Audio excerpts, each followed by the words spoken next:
Hey guys, welcome to my channel.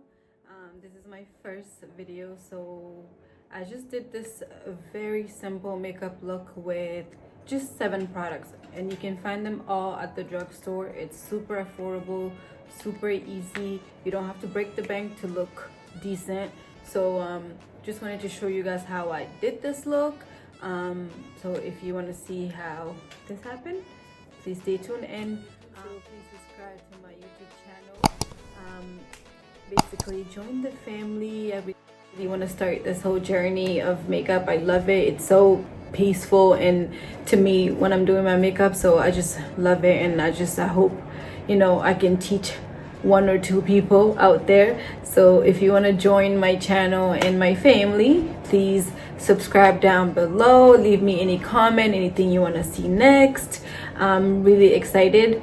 I think you guys are really gonna love this look. I really like how it turned out. It's super simple, super easy. You can go out daytime. You can change lipstick for this and make it red or any crazy color for nighttime. It's super fun and easy and affordable. So please keep on watching.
disclaimer. So basically you can stop right there, but I love blush, so I'm gonna go ahead and use a blush in this part, but you can definitely stop there. It still looks natural. Anyways, keep watching.